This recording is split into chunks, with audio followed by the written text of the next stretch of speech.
तुझे पोतीअ ख़ातिर भेण विसारे छॾींदुसि। ईअं सम्झंदुसि तक़दीर जी क़ज़ा हुई। रेस इहे अव्हां जूं भलायूं आहिनि। हाणे जेकर तूं पंहिंजे माइटनि ॾांहुं वञणु चाहीं थी त वञी सघीं थी।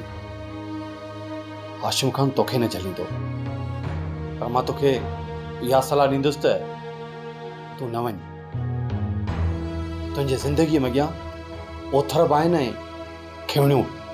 मां हिकिड़ो अर्ज़ु कंदसि, जेसी ताईं मुंहिंजे वर खे मुंहिंजी यादि नथी अचे, मां अव्हां जी छांव, अव्हां जी पनाह में ते रहण थी चाहियां।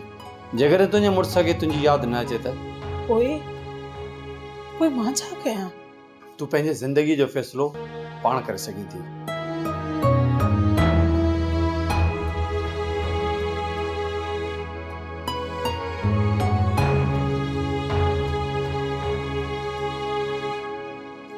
छा थी सोची सदोरी? तुंहिंजी हयाती जी काइनात त कारी थी चुकी आहे।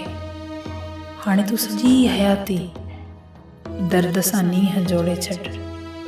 तूं कारी राहत आहीं। तुंहिंजे पेट में पलजंदड़ साह खे ही नगरी ऐं ही नगरीअ वारा गुनाह जो नालो ॾींदा। मां कंहिं ॾांहुं हथ खणां? आसमान ॾांहुं या धरतीअ जी मिटी खणी पंहिंजी छतनि में विझां? ही कहिड़ी बेवसी आहे?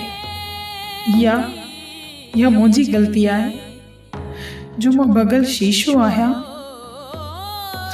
जेको मुंहिंजे जिस्म खे चीरे रहियो आहे? या दुनिया में मां ई अकेली आहियां जंहिंखे एॾा सूर मिली रहिया आहिनि? या ख़ुदा, मां तोखे रोज़ सॾियां थी, मुंहिंजी मदद कर। मां छा कयां?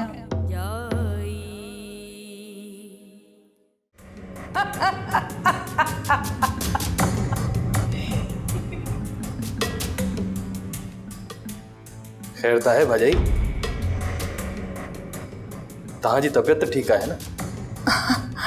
हा, मूंखे छा थी थिए? मां त बिल्कुलु ठीकु आहियां। पोइ हीअं भाॼे मूं खिलो छो पिया? कल्ह सालार लतीफ़ो ॿुधायो, सो मूंखे अॼु सम्झ में आयो, तॾहिं पई खिलां। अच्छा, चङो तूं वेह त मां तुंहिंजे लाइ चांहि थी ठाहे ॾियां। ठीकु आहे?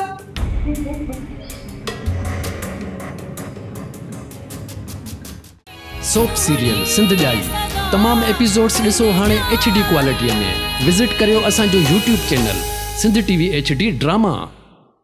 सब्सक्राइब कयो असांजो official YouTube channel Sindh TV HD drama ऐं वधीक अपडेट लाइ बेल आइकन खे क्लिक करियो।